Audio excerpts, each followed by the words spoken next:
Si quieren les puedo pasar el Miller, y el Miller toma todo esto.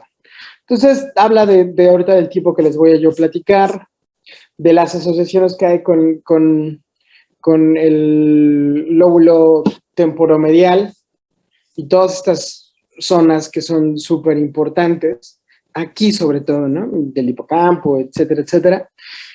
Y cómo interaccionan entre sí. Y luego el texto se echa un choro, pero rudísimo, con relación a cómo trabaja, cómo se clasifica, cómo tienen que haber estas interacciones de retroalimentación en circuitos cerrados para poder cementar una memoria a largo plazo. Todas estas cosas es lo que más o menos el texto habla, la reconsolidación, cómo se tiene que dar, ¿cómo se llama? Algunos procesos para que esto... Perdón, déjenme en el chat. El doctor Martínez nos pregunta, ¿podría repetir lo de la amnesia retrógrada y antrógrada? No entendí la diferencia. Imagínense que hay un evento donde un traumatismo craneoencefálico, ¿ok? Entonces, si el paciente tiene una amnesia retrógrada, es que no puede recordar nada a partir de ese evento. Es decir, ese evento es como el año cero, y del año cero para atrás no puede recordar muchas cosas importantes, como vamos a ver ahorita con el paciente HM. Y una amnesia anterógrada significaría que a partir de ese evento, que ese año cero, todo lo que pase después, el paciente no lo puede recordar, pero sí puede recordar todo lo que pasó antes del evento. Entonces, anterógrada, ¿cuál se podría decir que es más grave? Es que no podrías. O sea, no podrías realmente decir cuál es más grave una que otra. Depende, obviamente, del paciente. Acuérdense que en medicina no hay enfermedades, hay enfermos y todos se comportan diferente. Entonces, no es una receta de cocina y obviamente tiene que ver con cuántas estructuras pueden estar involucradas. Y esto es como bien importante y esto es a lo que quiero llegar. Entonces, les digo, esto si quieren se los puedo pasar, está padre. Y lo único que dice realmente con respecto a la anestesia es que, por ejemplo, muchos de los medicamentos que utilizamos, que son GABAminérgicos, pueden tratar de hacer como esta interacción. Y hacen una interacción que probablemente el paciente puede estar platicando durante un rato y si tú le aplicas midazolam, de repente ese paciente no tuvo recuerdo. Es decir, tuvo una amnesia, ¿cómo se llama? Anterógrada. Digo, retrógrada, perdón. Es decir, no se acuerda de lo que pasó. Y es porque los teóricos piensan que esta interacción de los medicamentos anestésicos tiene como muchos lados y lo quiero explicar diferente. Entonces, quisiera explicar más o menos cómo son las interacciones que están en el sistema nervioso central que permiten la memoria. ¿Ok? Entonces, si alguien quiere este texto, se los puedo pasar. Realmente por ejemplo, son las interacciones, por ejemplo, en el hipocampo. El paciente 1 aquí arriba es un paciente que se le dio placebo y lo que se ve es la activación, ¿ya vieron? De las zonas del hipocampo y cómo está trabajando específicamente para poder recordar en un evento. Y a otro paciente que se le dio benzodiazepinas, ¿no es cierto?, propofol, se le hizo lo mismo, pero ya vieron que la activación es diferente. Es decir, selectivamente con niveles bajos de este medicamento pueden interactuar en estas zonas y el paciente finalmente no recuerda. Y estos son como los esquemas que se utilizan en la ¿cómo se llama?, en la interacción de estos. Todo esto no me quiero meter porque es como, ¿cómo decirlo? Es demasiado técnico y yo lo que necesito que ustedes es que entiendan más o menos cómo se llevan a cabo los procesos en general para que podamos hablar después qué está sucediendo con los medicamentos que vamos a manejar. Es más, fíjense, solamente la conclusión. La conciencia y la memoria se encuentran entre las funciones cerebrales más complejas y fascinantes. Probablemente las nuevas investigaciones del siglo XXI profundizarán en las conexiones entre los campos de la anestesia y la neurociencia. Esperamos que un más preciso conocimiento de los efectos anestésicos sobre la conciencia y la cognición enriquezca ambos campos y finalmente mejore la atención a los pacientes. Entonces, nosotros hacemos mucha interacción, obviamente, en el sistema nervioso central, y este avance en la anestesia ha explicado de cierta forma cómo se manejan algunas cosas en específico.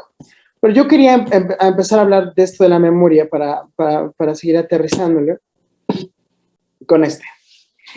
Este señor se llama Henry Molaison, ¿sí? O Molaison, no sé cómo se pronuncia, la verdad, pero este joven, que voy a hacer un poquito aquí más grande la imagen, acá, este guapetón, es un norteamericano que por ahí en la década de los 50 tuvo un accidente grave, un traumatismo craneoencefálico grave que lo dejó con una secuela horrible que son crisis epilépticas, es decir, el sistema nervioso empieza a descargar de forma descontrolada y esto provocaba que tuviera convulsiones.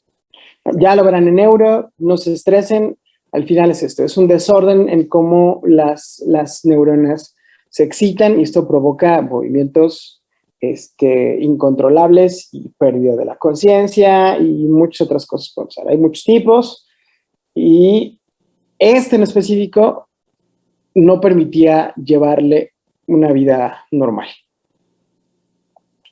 Entonces, ¿qué pasó?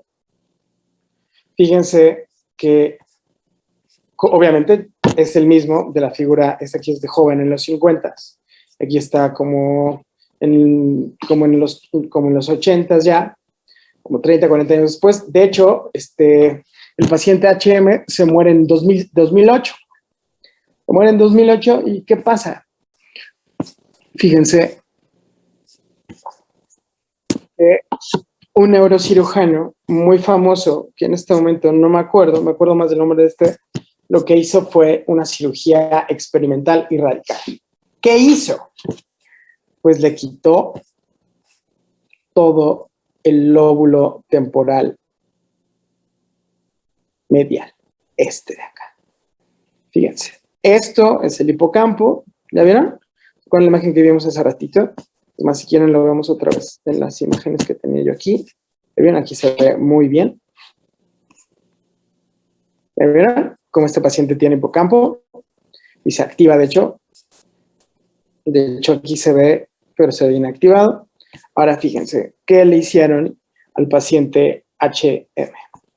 El paciente HM le quitaron todo el lóbulo temporal.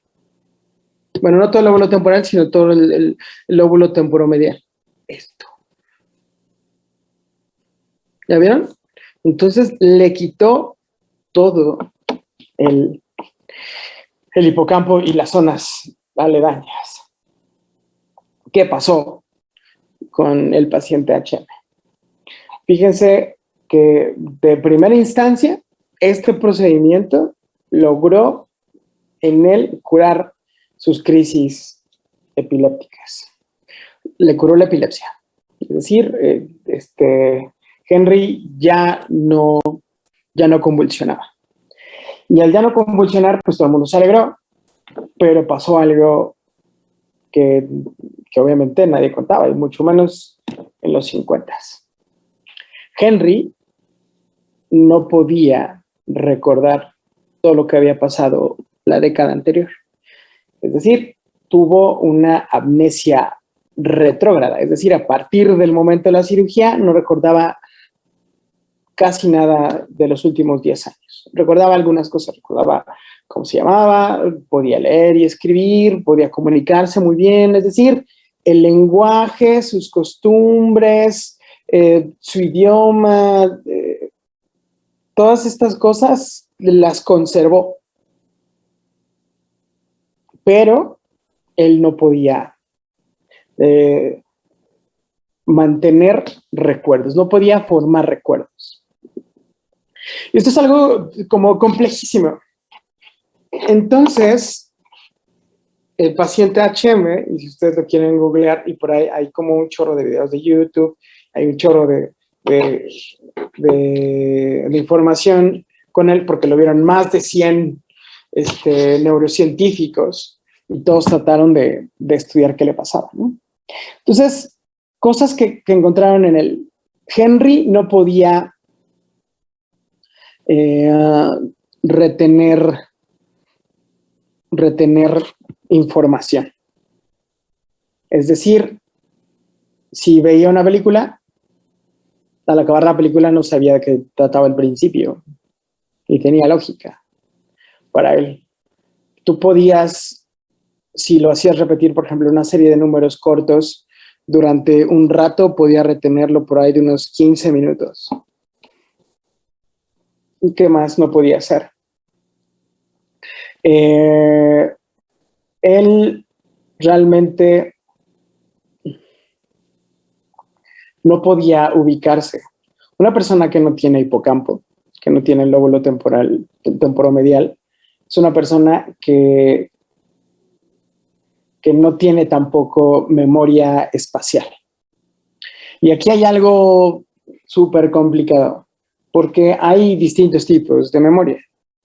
Es decir, hay una memoria sensorial, es decir, yo recibo información como la que están recibiendo ustedes. Es decir, están viendo mi jeta y la foto del señor Henry en su pantalla.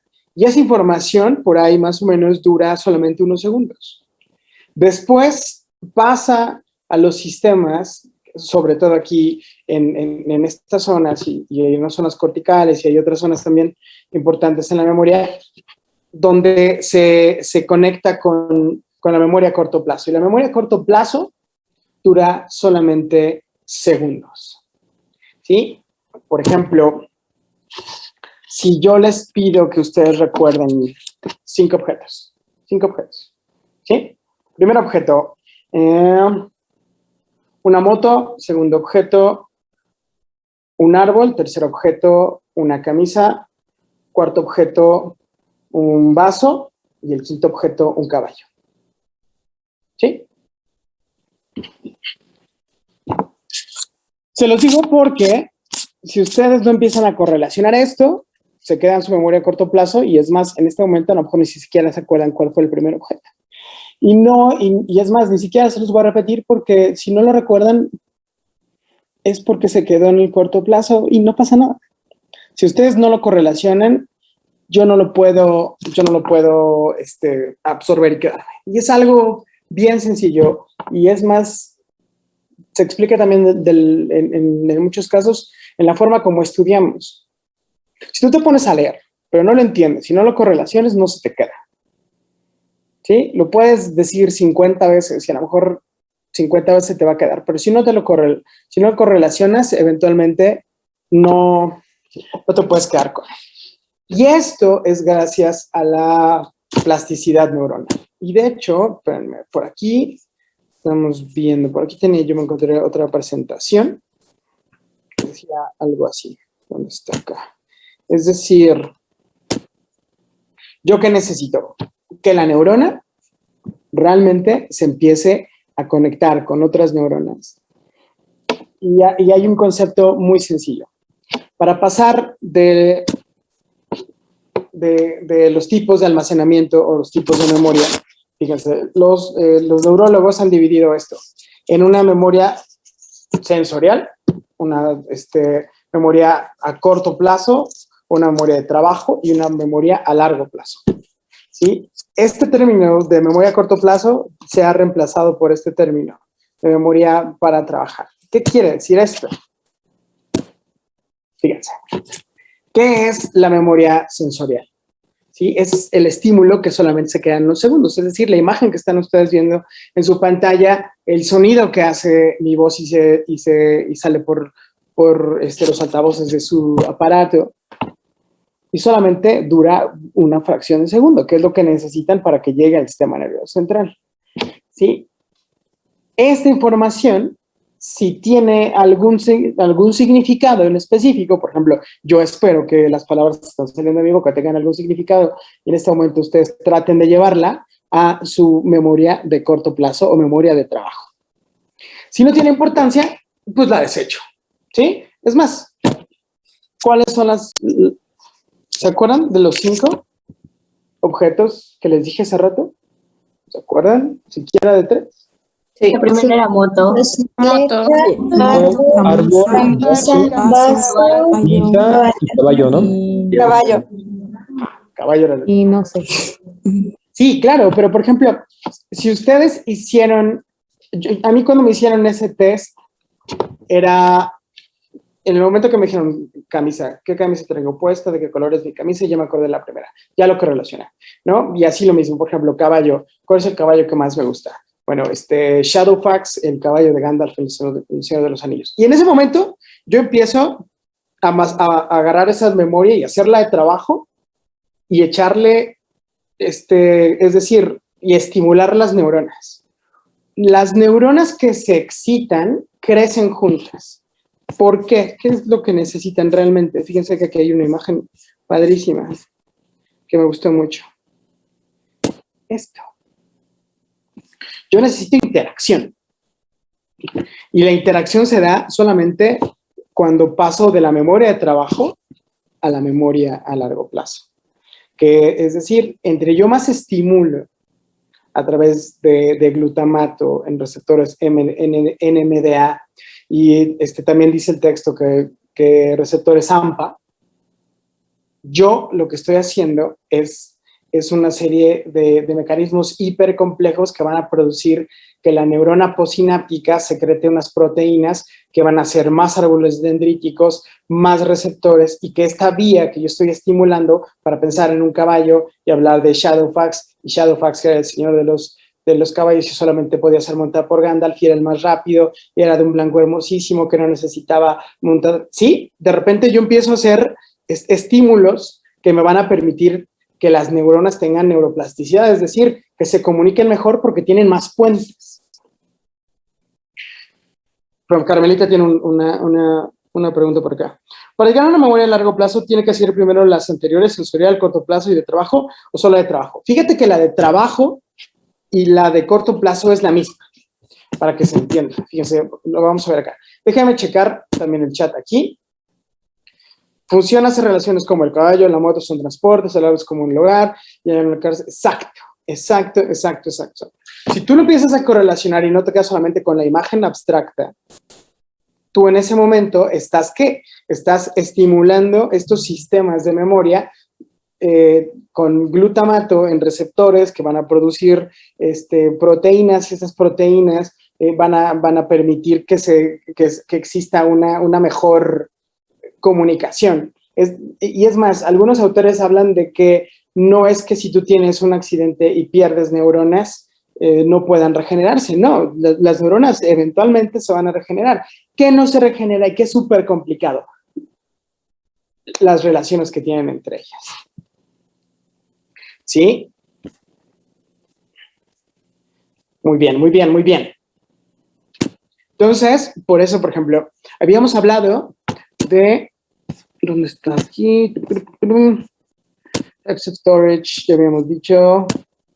Sensory storage es la sensorial. Luego, short-term memory, fíjense. Es recordar la información que está en uso. Y seguimos hablando, por ejemplo, del caballo como método de transporte, como personaje importantísimo en El Señor de los Anillos, o cómo fue utilizado por muchas culturas europeas para transportarse, para sembrar, y de repente tú puedes empezar a hacer muchas correlaciones y trabajar con esa información. La mayoría de la gente solamente puede retener 9 ítems o en su memoria a corto plazo una vez una sola vez, en una sola vez. Si tratan de recordar más de eso, muchas veces terminan olvidando los objetos que están a lo mejor en medio, no el primero, no el último, sino los que están a la mitad. Y es normal. Es normal, también no se estresen. Si de repente se están memorizando toda la cascada, por ejemplo, ¿por qué creen que el rap del ciclo de Krebs ayudó tanto? Porque realmente que tú pudieras hacer estas combinaciones y que cosas que para ti en tu cabeza no tenían sentido, pero porque a lo mejor si las encontrabas con rimas, con ritmo, y lo escuchabas, y lo escuchabas, y lo escuchabas, era mucho más fácil memorizarlo que solamente tener el concepto abstracto. Por eso es bien complicado esto de la memoria. Pues no, a menos que los individuos pongan atención para codificar los estímulos a la memoria de corto plazo, se perderá. Si la memoria es agrupada en algo como una electronic tape loop, es decir, ¿cómo decirlo? Tiene que entrar en contacto y tiene que estar repitiéndose constantemente para poder ser aprovechado. Entonces, si este ciclo para aprovecharse se da, entonces, ¿qué puede suceder? Fíjense. La información puede ser ensayada, es decir, repetida. Puede ser de forma silente, puede ser en voz alta, y entonces nos va a proveer de pistas para que esta cinta continúe, ¿no? Es decir, yo estoy utilizando esa información y le estoy haciendo trabajar. Si le hago trabajar repitiéndola, asociándola, entonces yo es mucho más fácil que la pueda meter a esta asociación. La información puede ser transferida a la memoria de largo plazo. ¿Dónde se encuentra la memoria de largo plazo? Generalmente, dicen los autores, que es cortical. Y no es en una sola parte de la corteza, sino depende de muchas cosas. Por ejemplo, si tú piensas en este momento, a mí me encanta el aquelarre de Goya. El aquelarre de Goya es una pintura bellísima donde está el macho cabrío alrededor de unas brujas en una noche donde el del está en medio con una cazuela y las brujas están bailando alrededor. Yo me acuerdo de muchos detalles de esa obra porque la tengo muy grabada en mí, porque la he visto muchas veces y porque cada vez que la veo me emociona y cuando encuentro algo lo puedo leer y la tengo muy presente porque la estoy utilizando. Entonces, fíjense, entonces las investigaciones han mostrado que la memoria a corto plazo involucra modificaciones químicas que pueden hacer más fuerte las conexiones existentes, llamadas sinapsis. ¿De acuerdo? ¿Y qué pasa? Entonces, si yo puedo moverlo a la memoria de largo plazo, ¿qué está sucediendo? Es lo que estábamos diciendo. Pensamos que es ahí, pero no es solamente una onda cortical. Por ejemplo, aquí hay una parte que hace rato estaba yo revisando y me pareció fabulosa, que es un dato que yo no conocía, y hay en el hipocampo unas células que se llaman place cells, ¿sí? O células de lugar. Y estas place cells se activan o mandan señales en este lóbulo que le quitaron a Henry. Lo que hacen es activarse cuando yo estoy en un lugar específico. Por ejemplo, piensen en la hermosa entrada de nuestra facultad que todos extrañamos muchísimo, ¿sí? Esa sensación de pasar ahí súper temprano o saliendo tarde después de la última clase, ¿sí? Cómo está el policía ahí en la entrada y cómo de repente estaba el puesto de esquite saliendo, ¿sí? Cómo pasaba la gente, cómo escuchaba las conversaciones, cómo había personas que salían a echar su cigarrito. Esa parte. Es decir, yo tengo células en el hipocampo que se activan cuando yo estoy en un lugar en específico. Y eso permite que también yo tenga una memoria espacial. Por ejemplo, hicieron unos experimentos padrísimos con un simulador de la ciudad de Londres. Y en este simulador de la ciudad de Londres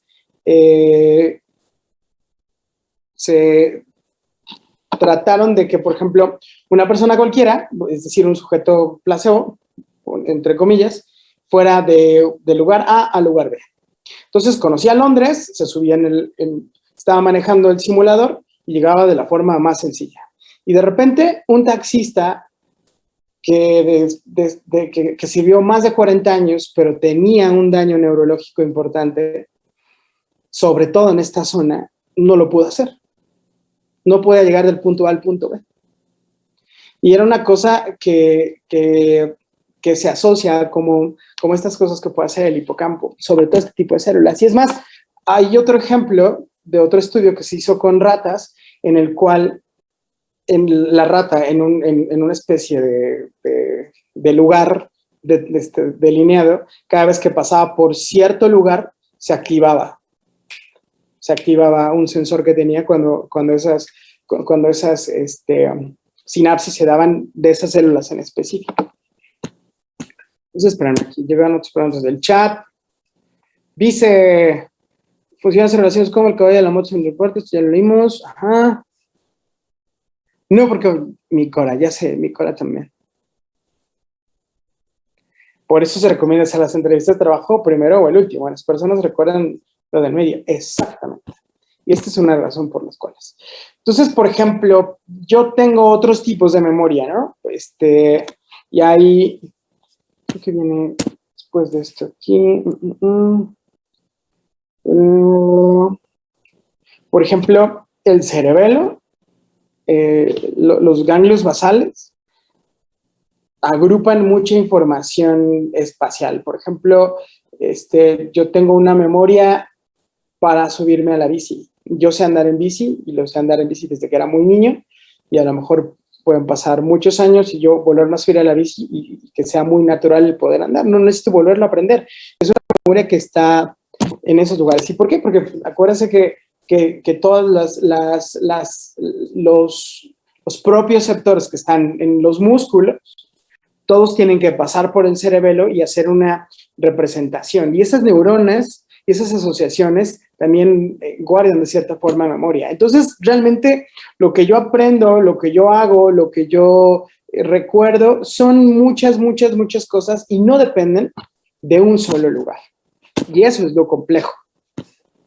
Doc, ¿qué pasa con aquellos que tienen excelente memoria fotográfica? Ahí va. Y de hecho también. Que nosotros no recordemos todo es absolutamente normal y fisiológico. Es absolutamente normal. Hay casos aislados, pero existen en medicina, de personas que recuerdan todo.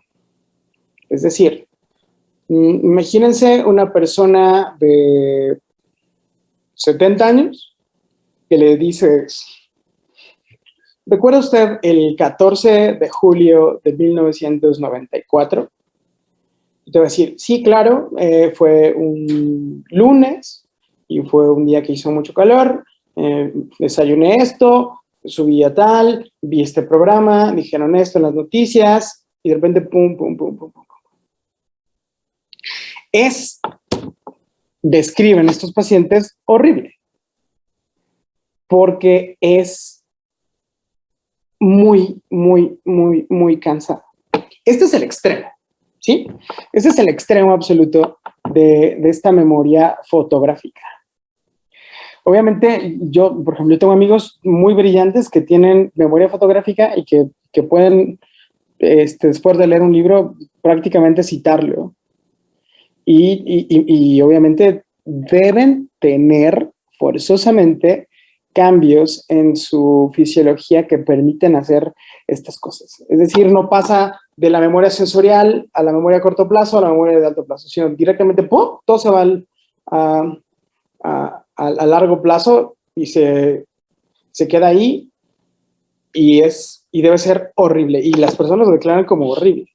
Porque imagínate todo el consumo de energía que debe tener hacer tantas conexiones para tantos eventos durante tanto tiempo. Por ejemplo, otra cosa importante es que estamos diseñados para olvidar. Y esto también tiene que ver con el sistema cannabinoide. Los endocannabinoides y los receptores estos que funcionan con CBD, el CBD1, el CBD2, tienen una función bien importante con la memoria. Es decir, tienen la función de hacernos olvidar puntos traumáticos. ¿Sí? Esa es una función del sistema de recompensas endocannabinoide. Está muy bien estudiada. Esa es una de las razones por las cuales están fumándose un churro o se echaron un edible o lo que sea, de repente, pues, estaban platicando y de repente, ¿y de qué estamos hablando? Pues no sé, ja. Es por eso, porque el sistema endocannabinoide está diseñado para hacernos olvidar, hacer una memoria selectiva, sobre todo con los eventos traumáticos. Y es como bien interesante. Pero creo que llegó aquí una pregunta de Carmelita. Si se te olvida más de lo normal, ¿hasta qué punto se considera normal? Fíjense que hay muchos test de memoria. Es muy difícil, por ejemplo, una persona como cualquiera de ustedes que está cursando más del tercer año de medicina, que necesitan ser tipos congruentes, inteligentes, que puedan tener, deja tú la memoria, sino la capacidad de razonamiento y de asociación suficiente para poder manejar tanto conocimiento. Entonces, si las cosas se te olvidan, bueno, muy probablemente es que es a lo mejor más selectiva tu larga memoria, ¿no? Tu memoria a largo plazo. Pero realmente, como es subjetivo también, es muy difícil valorarlo.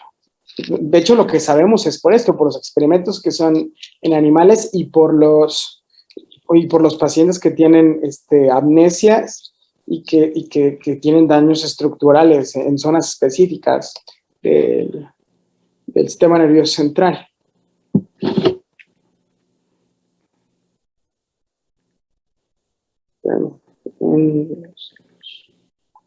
Es que unos padrinos les dio COVID. La verdad es que están vacunados. Pues ya están grandes. Está preguntándome mi señora madre. ¿Sería como perder la capacidad de olvidar o nunca haberla tenido? Exacto.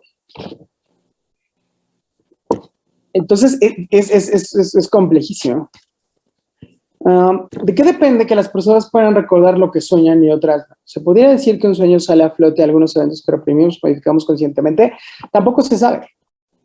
Sí, por ejemplo, yo conozco personas que te pueden describir un sueño con una claridad de detalle impresionante. Y fuimos a tal, y traías esto puesto, y hicimos acá, y me dijo esto, y luego cumplimos acá, y luego nos comimos y nos caímos y fuimos a otro lado. Y digo, ¿cómo? Lo que sabemos es que tiene que haber, ya vieron que una interacción cañoncísima en el sistema nervioso central. Entonces, durante el sueño REM hay muchísima actividad. Entonces, hay tanta actividad y hay tantos son los lugares de la memoria que muchas veces te levantas y recuerdas, ¿no? Cosas como bien importantes.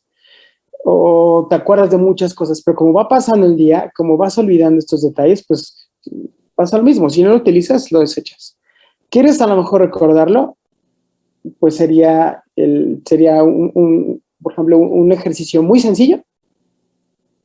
Tú tuviste un sueño, te levantas al otro día, abres tu teléfono, haces una nota de voz. Estaba yo soñando que estaba en San Francisco y que me invitaron a hacer surf y de repente después fuimos a comer a la casa de Kirk Hammett, el guitarrista de Metallica, me enseñó su colección de guitarras de terror.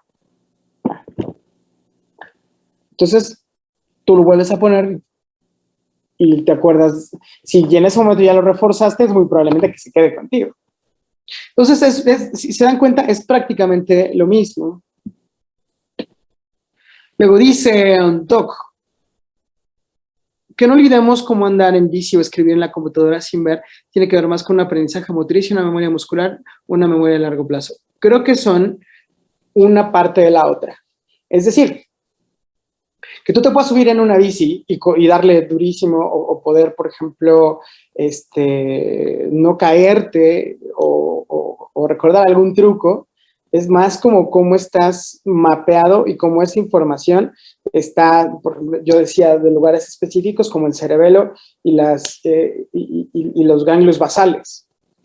O que, por ejemplo, yo eso también lo corroboré con experiencias bonitas y cómo fue tu primera bici y con quién salías a rodar y a qué hora rodabas y la primera vez que te caíste y de repente te haces un recuerdo mucho más robusto que requiere, como ya vimos, como más interacciones de un lado y de otro.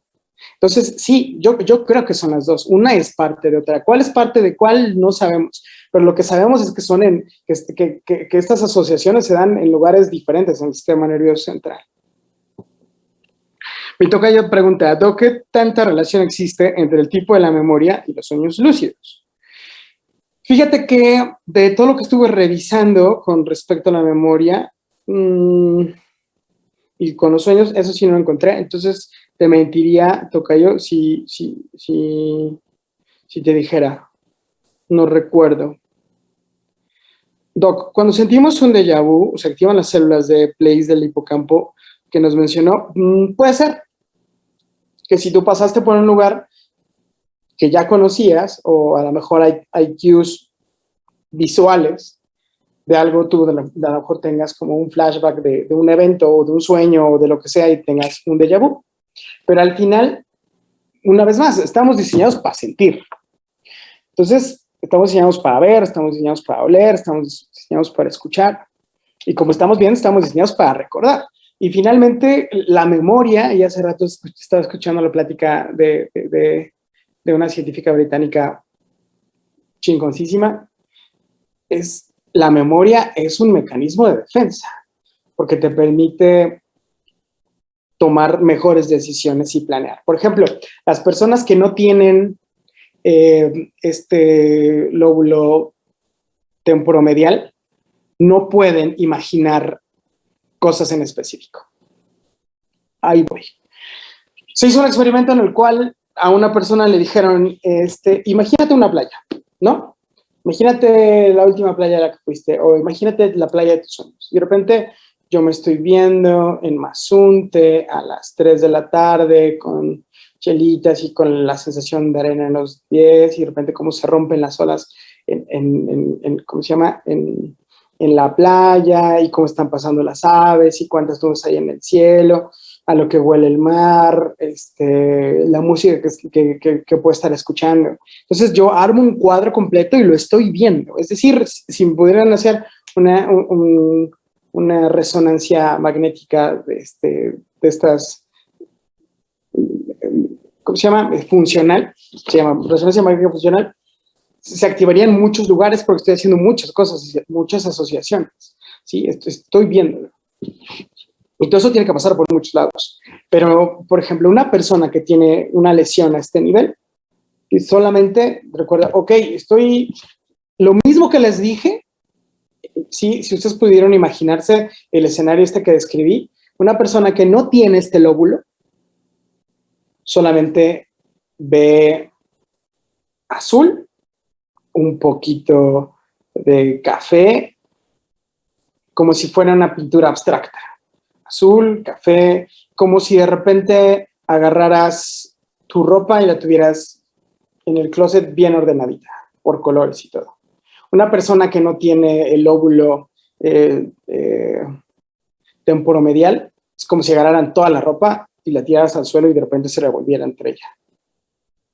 Es decir, yo necesito estas play cells y estas muchas otras para poder hacer las interacciones hacia otros lados. Por ejemplo, que esté también ahí pegadita la amígdala y que esté pegado los otros sistemas. Es más,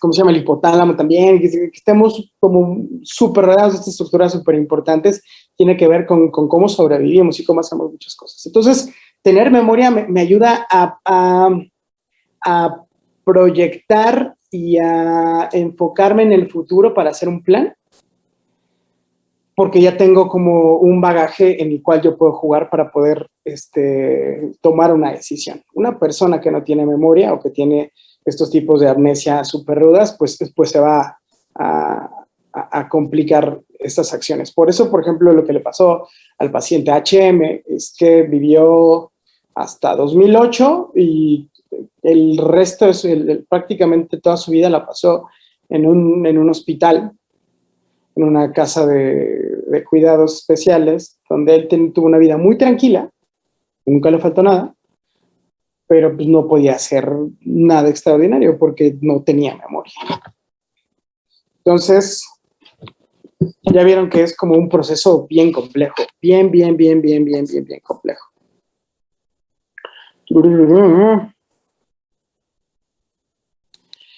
Así es. ¿Dónde está? Yo había leído que las pérdidas se relacionan con la memoria a largo plazo debido a que es más fácil recordar un estímulo doloroso. Puede ser también, sí, claro. Sí, estoy absolutamente de acuerdo, Dani. ¿Los sueños recurrentes tienen alguna explicación? No sé. Realmente es muy difícil hablar de los sueños porque es una experiencia subjetiva y el momento que nosotros podamos mapear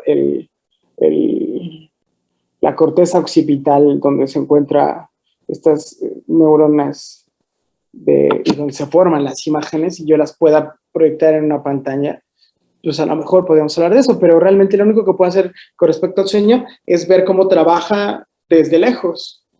Sí, por eso las polisomnografías, tú pones electrodos y ves cómo se comportan durante las fases.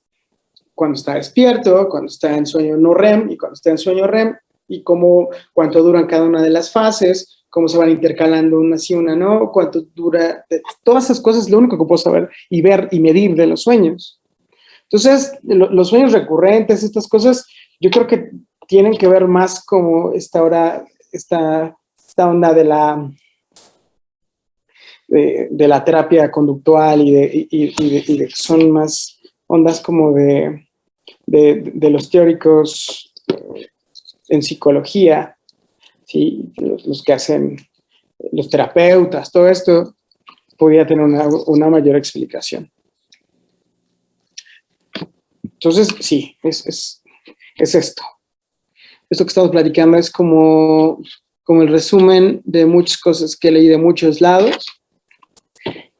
Y yo creo que sí, ya el día de mañana vamos a dejar de compartir mi pantalla. El día de mañana ya voy a empezar a hablar de monitorización. ¿De acuerdo? Es decir, cómo nosotros vemos que un paciente esté en anestesia general. ¿Cuántas cosas puedo medirle? Y cómo puedo vigilar a una persona que está inconsciente y que va a tener amnesia. Y que, aparte de todo eso, no se puede mover.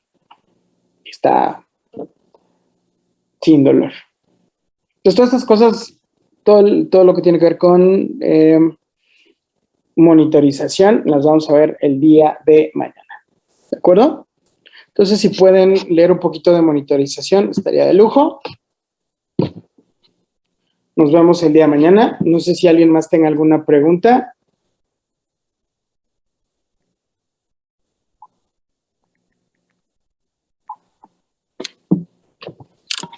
Un mensaje nuevo que dice: doctor, disculpe, si nos puede pasar el libro, por favor. Sí, por favor. Fíjense que lo tengo en Dropbox porque pesa como... ¿Cuánto pesaba? Espérenme, ¿cuánto pesa? El Miller de anestesia... El Miller de anestesia debe pesar como... ¿Dónde está aquí? Espérame. Fíjense, anestesia. Aquí lo tengo. Les voy a decir en este momento cuánto pesa. Duplicar, crear alias, compartir, espérame. Obtener información. 608 megabytes. Está padrísimo, pero está medio pesado. Entonces, yo con mucho gusto se los paso, nada más que no sé cómo.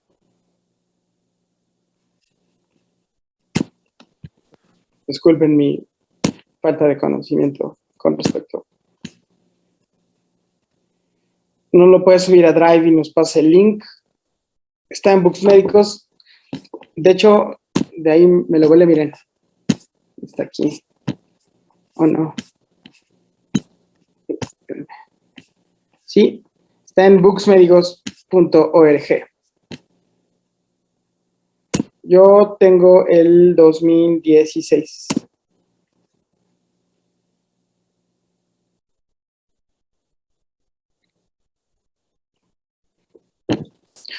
Nos ponemos de acuerdo y les paso ¿sale? Déjenme investigar cómo hacerle, con muchísimo gusto. Y también, no sé cómo subirlo a un Drive, pero si no, con mucho gusto. Yo investigo y lo subo al Drive, ¿sale? Entonces, mañana vemos monitorización. Cuídense mucho. Si ustedes también pueden leer un poquito de memoria y conciencia, estaría de lujo. Va a hacer más sinapsis en sus neuronas y les va a ayudar mucho. Sobre todo cuando lleven neuro y vean todo esto, pues se van a dar cuenta que es súper útil. ¿Sale? Solo tiene que compartirnos la carpeta con el archivo. Muy bien, Arturo G. A ver, espérame. Carpeta con el archivo. Pues déjenme, pues yo sin problemas puedo compartir esta carpeta. Dice compartir. Mail, airdrop, mensajes, notas. No, más. No sé cómo hacerle. Aquí tengo la carpeta. Acciones, LinkedIn, Facebook. No sé. Déjenme investigarles cómo hacerles el Drive y yo se los comparto, ¿sale? Con mucho gusto. Gracias, Doc. De nada. Cuídense muchísimo.